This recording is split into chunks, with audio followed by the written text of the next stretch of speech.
Assalamualaikum dear students, hopefully you are all doing well. Welcome to the platform of Nana Academy. I am your host Mohammad Zulkarnain. तो students आज के इस video के अंदर हम 9th class biology जो हमारी न्यू बुक है इसका चैप्टर नंबर 3 का लेक्चर नंबर 2 स्टार्ट करेंगे। स्टूडेंट्स इसका टाइटल है स्ट्रक्चर ऑफ सेल। इससे पिछले लेक्चर के अंदर हमने सेल के डेफिनेशन को देखा, सेल को कंपेयर किया एक बिजी सिटी के साथ, प्रोकैरियोटिक और यूकैरियोटिक सेल्स में फर्क देखा और लार्जेस्ट सेल्स और ऐसे सेल्स जिनको हम आम आंख से देख सकते हैं इसके मतलब स्टडी किया। आज हम स्ट्रक्चर ऑफ सेल को पढ़ेंगे। स्ट्रक्चर ऑफ सेल से मुराद ये है कि सेल के अंदर क्या क्या चीजें पाई जाती हैं, सेल की साख क्या है, सेल का इंटरनल जो चीज है, इंटरनल स्ट्रक्चर है वो क्या है। स्ट्रक्चर ऑफ सेल का आगाज आपके बुक के अंदर दो साइंटिस्ट के कंट्रीब्यूशन से होता है। एक का नाम है रॉबर्ट हुक और एक का नाम है रॉबर्ट ब्राउन। तो यहाँ से ये दो आपसे ये समझने शॉर्ट क्वेश्चंस पूछे जाएंगे कि आपसे पूछा जाएगा right the contribution of Robert Hooke. Robert Hooke की कंट्रीब्यूशन लिखें तो आप क्या लिखेंगे, basic structure of cell was discovered by an English scientist Robert Hooke। जो सेल का बुनियादी स्ट्रक्चर है एक इंग्लिश साइंटिस्ट जिनका नाम है रॉबर्ट हुक, इन्होंने डिस्कवर किया। स्टूडेंट्स अब इन्होंने सेल के स्ट्रक्चर को कैसे डिस्कवर किया, तो उन्होंने दरख्त की छाल जिसे कॉर्क कहते हैं, कॉर्क किसे कहते हैं स्टूडेंट्स, दरख्त की छाल को कहते हैं। उन्होंने दरख्त की छाल को लिया और क्या किया, उसका एक थिन स्लाइस, एक बारीक से ना स्लाइस, जितना आपने देखा होगा ब्रेड की स्लाइस होती है, ठीक है, की स्लाइस होती है किस तरह वो प्रॉपर शेप के अंदर होती है, इस तरह दरख्त की छाल की एक स्लाइस तैयार की, बारीक सी स्लाइस। और इन्होंने खुद अपना एक माइक्रोस्कोप बनाया था और उस माइक्रोस्कोप अंदर उसने क्या किया, उस दरख्त की छाल को ऑब्जर्व किया। जब उसने उसे ऑब्जर्व किया तो उसे उसके अंदर जिस तरह शहद की मक्खी के छत्ते के अंदर खाली खाने होते हैं ना, शहद की मक्खी के छत्ते के अंदर खाली खाने होते हैं, इसी तरह का इसे एक टीनी एम्प्टी कंपार्टमेंट, छोटे छोटे से खाली खाने से नजर आए और उसने उन खाली खानों को सेल का नाम दे दिया। ठीक है स्टूडेंट्स, ये जो लफ्ज सेल है ना, ये एक लफ्ज से निकला है जिसे कहते हैं सेलुलाई। क्या कहते हैं, सेलुलाई, सेलुलाई। तो सेलुलाई से लफ्ज सेल निकला और सेलुलाई का मतलब होता है एम्प्टी कंपार्टमेंट।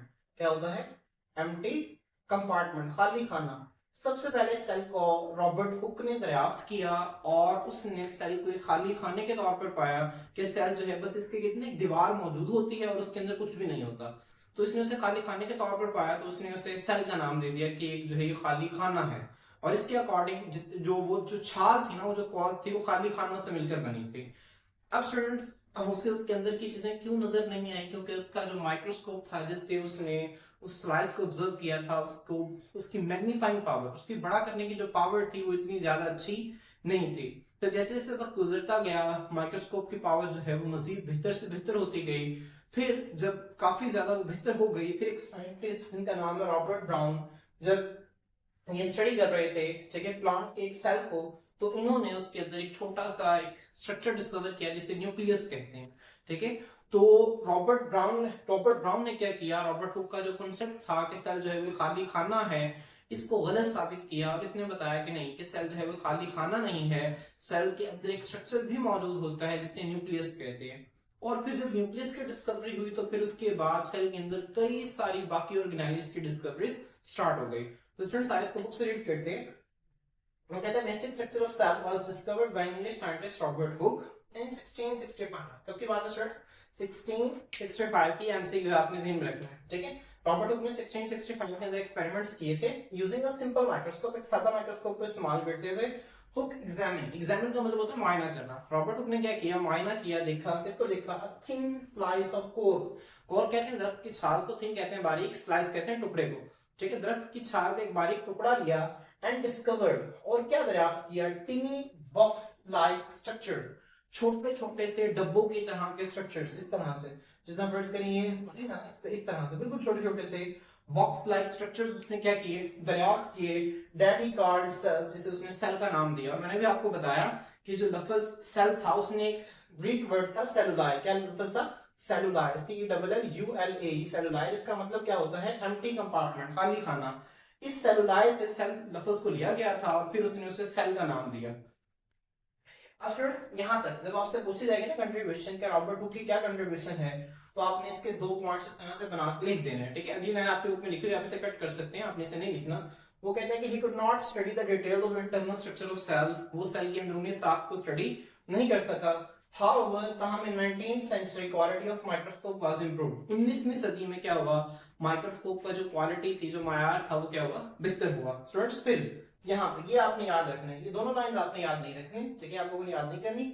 यहाँ से कंट्रीब्यूशन ऑफ रॉबर्ट हुक है और ये है contribution of Robert brown in 1831. Students अभी ध्यान रखना. अब देखें 1665 से 1831, अब देखिए कितने सालों का गैप है. इतने सालों तक 1665 से लेकर 1831 तक साइंटिस्ट समझते थे कि सेल के अंदर जो एक सेल है वो खाली खाना है, सेल के अंदर कुछ भी नहीं है, ठीक है, सेल के अंदर कुछ भी नहीं. लेकिन जो डिस्कवरी हुई वो 19th सेंचुरी के अंदर हुई, 19वीं सदी के अंदर हुई. और जो सबसे पहली डिस्कवरी थी वो न्यूक्लियस की थी. 1831 में एक स्कॉटिश कहते हैं, स्कॉटलैंड का जो रहने वाला साइंटिस्ट है, ठीक है, स्कॉटलैंड एक मुल्क का नाम है, स्कॉटलैंड का रहने वाला एक साइंटिस्ट जिनका नाम था रॉबर्ट ब्राउन. उन्होंने क्या किया स्टूडेंट, उन्होंने न्यूक्लियस को डिस्कवर किया. और जो रॉबर्ट हुक का कांसेप्ट था कि सेल जो है वो खाली खाने की तरह है, उसको गलत साबित किया. तो ये दो साइंटिस्ट की कंट्रीब्यूशन आपने ध्यान में रखनी है, ठीक है. फ्रेंड्स नेक्स्ट जो है हम इस चैप्टर का एक सरसरी सा जायजा ले लेते हैं कि हम इस चैप्टर के अंदर कौन कौन सी ऑर्गेनेल्स को पढ़ेंगे. स्टूडेंट्स सबसे पहले हम देखेंगे सेल के बाहर दो दीवारों को, एक है सेल वॉल और एक है सेल मेम्ब्रेन. हम इनको देखेंगे, इनके एक स्ट्रक्चर को डिटेल से, हमारा इंशाल्लाह एक लेक्चर इन पर होगा. उसके बाद हम पढ़ेंगे साइटोप्लाज्म को, ठीक है, फिर हम डिस्कस करेंगे न्यूक्लियस को, फिर हम डिस्कस करेंगे साइटोस्केलेटन को, किसको डिस्कस करेंगे, साइटोस्केलेटन, फिर हम डिस्कस करेंगे राइबोसोम्स को, फिर डिस्कस करेंगे एंडोप्लाज्मिक रेटिकुलम को, फिर डिस्कस करेंगे गोल्गी एपरेटस को, फिर लाइसोसोम को, फिर माइटोकॉन्ड्रिया, फिर प्लास्टिड्स, फिर वैक्यूल्स और लास्ट पे सेंट्रियोल्स. ठीक है, ये चैप्टर यहाँ पे खत्म नहीं होगा, लेकिन ऑर्गेनेल्स यहाँ पे खत्म हो जाएंगे. और उसके बाद स्टूडेंट्स हम डिस्कस करेंगे एनिमल सेल और प्लांट सेल का कंपैरिजन, इसका मुवाजना करेंगे कि इनमें से कौन कौन सी चीजें जो है वो प्लांट सेल में पाई जाती हैं और कौन कौन सी चीजें जो है वो एनिमल सेल के अंदर पाई जाती हैं. तो स्टूडेंट्स ये हमारे चैप्टर का सरसरी सा मैंने आपको एक जायजा लेके बता दिया कि हम इस चैप्टर के अंदर क्या क्या पढ़ेंगे. अब यहाँ पे हम एक छोटा सा कंसेप्ट और देख लेते हैं. फ्रेंड्स ये हमारे पास एनिमल सेल होता है जो आपको नजर भी आ रहा है बुक के अंदर. इसको हम अभी डिस्कस नहीं कर रहे, मैं आपको इसका थोड़ा सा बस रेलेवेंट इंफॉर्मेशन बता रहा हूँ. हम इसको इन तमाम ऑर्गेनेल्स को पढ़ने के बाद फिर डिटेल से स्टडी करेंगे. और ये स्टूडेंट्स प्लांट सेल है. आपने ध्यान में रखना है कि एनिमल सेल के अंदर सेल वॉल नहीं होती, ठीक है, प्लांट सेल में सेल वॉल होती है. जो आपको बाहर नजर आ रही है ब्लैक कलर की, ये सेल वॉल है. अंदर जो आपको रेड कलर की नजर आ रही है सेल मेम्ब्रेन है, ठीक है. और यहाँ पर ये जो बाहर नजर आ रही है आपको सेल मेम्ब्रेन है. एनिमल सेल के अंदर सेल वॉल मौजूद नहीं होती. उसके बाद ये सेंटर में न्यूक्लियस होता है. हमने पिछले लेक्चर के अंदर देखा था न्यूक्लियस क्या है, वो सेल की तमाम एक्टिविटीज को कंट्रोल करता है. तो एनिमल सेल में न्यूक्लियस सेंटर में होता है, जबकि प्लांट सेल में एक सेंटर में बड़ा सा वैक्यूल मौजूद होता है. वैक्यूल क्या होता है, इसमें गुब्बारा समझ लें, ठीक है, पानी से भरा होता है. इस ये क्या करते हैं, न्यूक्लियस को साइड पे पुश कर देता है, धकेल देता है, ठीक है. तो इन चीजों को आपने ध्यान रखना है. ये सेल मेम्ब्रेन है, ये न्यूक्लियस है. सेल मेम्ब्रेन से न्यूक्लियस तक का ये जो फासला है इसे साइटोप्लाज्म कहते हैं. क्या कहते हैं, साइटोप्लाज्म. तो फ्रेंड्स इन चीजों को आपने अपने ध्यान में रखना है. इंशाल्लाह बाकी हम जैसे जैसे इन टॉपिक्स को पढ़ते चले जाएंगे आप लोगों को इनकी मजीद अच्छी समझ आती जाएगी. आज के लिए इतना ही. इंशाल्लाह नेक्स्ट वीडियो में नेक्स्ट टॉपिक के साथ आपके खिदमत में हाजिर होते हैं.